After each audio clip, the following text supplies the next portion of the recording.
জামাতের ব্যাপারে নেতিবাচক কোনো কথা বলে তার দরবার থেকে কেউ ফিরতে পারত না। অলানি ছাড়ে তিনি ইউটার্ন করেছেন এবং তিনি এবং তার দলের যে সকল নেতাকর্মী জামাতের বিরুদ্ধে বলছেন, এটা বিএনপি রাজনীতির সঙ্গে 180 ডিগ্রি অ্যাঙ্গেলে সাংঘর্ষিক। 2 নম্বর হলো যে দলের মধ্যে যে সকল লোক জামাত বিরোধী এখন তারা দলের কাছে খুবই গুরুত্বপূর্ণ হয়ে উঠেছেন, বিশেষত মুক্তিযোদ্ধা ফজলুর রহমান সাহেব। আর যেখানে স্বয়ং তারেক রহমান সাহেব জামাতের বিরুদ্ধে যে কথাগুলো বলছেন, এটা খুবই কগনিজেন্সে আনতে হবে। 3 নম্বর হলো যে বিএনপি যেভাবে নির্বাচন এবং অন্যান্য বিষয় নিয়ে যাকে বলা হয় গ্রিন সিগন্যাল দিয়েছিল সরকারকে, এবং সরকারের প্রশংসায় পঞ্চমুখ, এবং ডক্টর মোহাম্মদ ইউনূসকে তাদের একান্ত আপনজন হিসেবে মনে করেছিল। ইদানিং বিএনপি নেতৃবৃন্দের কথাবার্তায় একটা বিরাট গ্যাপ তৈরি হয়ে গেছে। অন্যদিকে এনসিপি কিংস পার্টি, তো তারা যে সকল কথাবার্তা বলছে, তারা ইলেকশন কমিশন সম্পর্কে বা তাদের নিরপেক্ষতা নিয়ে প্রশ্ন করছেন, এবং কোনো অবস্থাতেই তারা একটা জোট করার ব্যাপারে হালে পানি পাচ্ছেন না। এনসিপি এবং আরও দুটো সংগঠন, এবি পার্টি আর একটা হলো রাষ্ট্র সংস্কার আন্দোলন, এই 3টি সংগঠন একত্র হয়েছে, কিন্তু এটার কোনো রাজনৈতিক ইম্প্যাক্ট নেই। অন্যদিকে বিএনপি যে সকল ঘনিষ্ঠ বান্ধব, সেই বিপ্লবী ওয়ার্কার্স পার্টি বলেন, গণ অধিকার পরিষদ বলেন, আমজনতা পার্টি বলেন, আমজনতা পার্টির প্রধান যিনি জনাব তারেক রহমান, তার নামও তারেক রহমান, তো তার সেই দল বলেন, আমদালিব রহমান পার্থর দল, এনডিএম ববি হাজ্জাজের দল, জুনায়েদ শাকির দল, তারপরে আসম আব্দুর রব সাহেবের দল, তারপর এরকম যাদের সাথে মামুনুল হকের দল, যাদের সঙ্গে তাদের যাকে বলা হয় দীর্ঘকালীন রাজনৈতিক সমঝোতা, এখানে সবাই আশা করেছিল যে অন্তত 100টি আসনে তাদেরকে ছাড় দেওয়া হবে। এখন সেই 100টি আসন কমতে কমতে 10টি আসনও রাখা যাচ্ছে না। আবার অন্যদিকে যে সকল আসনে প্রার্থী দেওয়া হবে, ধরুন যাকে বলা হয় আমার যে আসনটি ছিল, এই আসনটিতে আমি যে সমস্যাটা দেখতে পাচ্ছি, সেই সমস্যাটা হলো এখানে গণ অধিকার পরিষদে নুরুকে দেওয়ার জন্য দল অনেক আগের থেকে, একেবারে সেই আমার কাছে মনে হচ্ছে আরো 3 বছর আগের থেকে দল সিদ্ধান্ত নিয়েছেন। আমার সাথে জনাব তারেক রহমান সাহেবের কথা হয়েছে সেই 2019-20 সনে, তো তখনই তিনি নুরুর ব্যাপারে খোঁজ খবর রাখছিলেন, আর আমি তখনই তাকে বলে দিয়েছিলাম যে আমি আর ইলেকশন করব না। তো 2019 সন থেকে আমি এই জিনিসটা দেখে আসছিলাম যে জনাব তারেক রহমান সাহেব নুরুল হক নুরুর ব্যাপারে ভীষণ রকম দুর্বল। অন্যদিকে ঢাকা বিশ্ববিদ্যালয় ছাত্র দলের সভাপতি ছিলেন হাসান মামুন, তিনি আসলে দীর্ঘদিন ধরে এই আসনে মনোনয়ন লাভের জন্য চেষ্টা করছেন। তো ইতিপূর্বে যেমন 2008 সনে যে নির্বাচন হলো, তখনই তিনি প্রার্থী হওয়ার চেষ্টা করছিলেন, তখন শাহজাহান খান সাহেবকে দেওয়া হয়েছিল। আর 2014-তে বিএনপি অংশগ্রহণ করলো না, 2018 সনে আমাকে দেওয়া হলো, আর 24 সনেও বিএনপি অংশগ্রহণ করেনি। ফলে হাসান মাহমুদ যিনি আছেন, তার জীবনে এটাই শেষ সুযোগ। এর 5 বছর পরে তিনি আর আসলে এই রাজনীতি থেকে কিছুই পাবেন না। ফলে তার সারাটা জীবন তিনি এই সংগঠনের পিছনে যে সময় দিয়েছেন, এবং কলাচিবের 10 মিনিট আমার যে নির্বাচনী এলাকায় এই দুটো আসনের সকল কমিটি, ওয়ার্ড ইউনিয়ন পর্যায়ে কমিটি এমনভাবে তিনি করেছেন যে ওখানে হাসান মামুনের বাইরে গিয়ে জনাব তারেক রহমান সাহেব যদি ওখানে গিয়ে দাঁড়ান হাসান মাহমুদকে ছাড়া, তাহলে ওই কমিটির যারা লোকজন আছে তারা সবাই হাসান মামুনকে বাদ দিয়ে তারেক রহমান সাহেবের সঙ্গে আসবে, আমার কাছে মনে হচ্ছে না। এই নেতাকর্মীগুলো যারা আছে তারা হাসান মামুনের সঙ্গে একেবারে কাঁধে কাঁধ মিলিয়ে ফেলেছে। ফলে তাকে যদি রাজনীতিতে টিকে থাকতে হয়, তাহলে তাকে স্বতন্ত্র নির্বাচন করতে হবে, অথবা বিএনপির যে প্রার্থী যদি অন্য কাউকে দেয়, তাহলে হাসান মামুনের রাজনীতি সেই দিন থেকে শেষ। সে যদি বিরোধিতা করে, পার্টি থেকে তাকে বহিষ্কার করা হবে, কমিটি বাদ দিয়ে দেওয়া হবে। আবার সে যদি স্বতন্ত্র নির্বাচন করে, তাও একই অবস্থা হবে। পুরো কমিটি, তার যে কমিটি আছে রাজনীতি তছনছ হয়ে যাবে।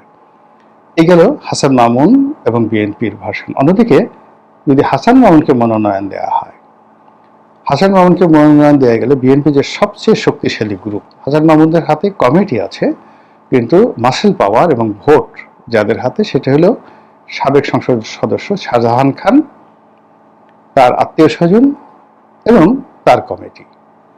ফলে সেখানে হাসান মামুন পাশ করে আসাটা খুবই কঠিন। ওখানে জামাতের প্রার্থী পাশ করার সম্ভাবনা অনেক অনেক বেশি। নুরুল হক নুরু যদি তার নিজের দল থেকে দাঁড়ায়, যেহেতু আসলে গলাচিপা 10 মিনা আমার যে নির্বাচন অত্যন্ত ম্যাচিউরড একটা এলাকা, এখানে যারা ইতিপূর্বে সংসদ সদস্য হয়েছেন এবং জনপ্রিয় হয়েছেন, সাস্টেন করেছেন, তাদের সবার এডুকেশন, অভিজ্ঞতা এবং ওই এলাকার জনগণের প্রতি তাদের যে কন্ট্রিবিউশন, নিজের পকেটের অর্থ খরচ করে জনগণের সেবা করার যে একটা ঐতিহ্য রয়েছে ভীষণ রকম। আমি যেমন ধরুন ওখানে একসময় শিক্ষামন্ত্রী ছিলেন বাতেন তালুকদার সাহেব, তারপরে এর আগে ছিলেন বারেক মিয়া সাহেব, তারপর ক্ষমা জাহাঙ্গীর সাহেব, তারপর আমি ছিলাম। আমরা সবাই নির্বাচিত হওয়ার আগে 10 বছর 12 বছর নির্বাচনী এলাকায় আমাদের সর্বস্ব, মানে সময়, টাকা, মানে যত কিছু খরচ করেছি, ফলে মানুষের হৃদয় ওইভাবে আন্দোলিত হয়েছে।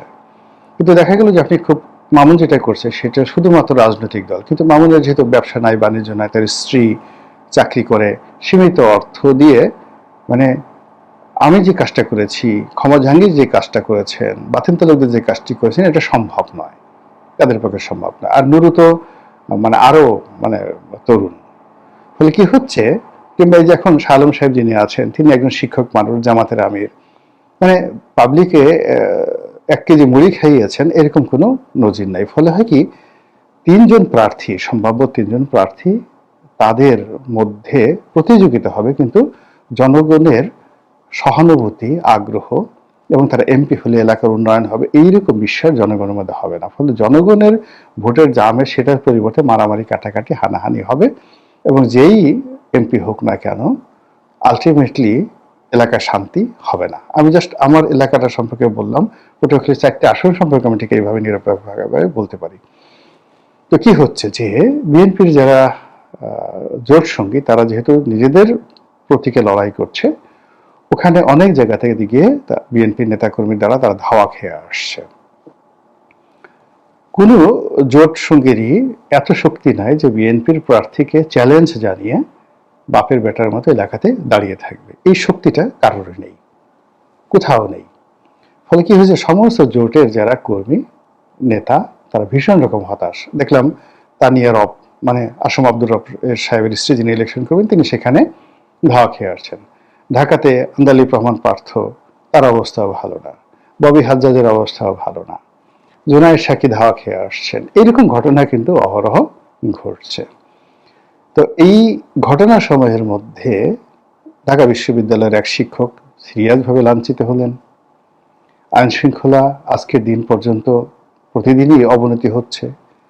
বিশ্ববিদ্যালয়গুলো এবং বিভিন্ন প্রতিষ্ঠান থেকে নানা রকম যে সকল কথাবার্তা শোনা যাচ্ছে, তাতে মনে হচ্ছে যে নির্বাচন সংক্রান্ত যে খেলাধুলা, এখনো আরো অনেক কিছু বাকি আছে।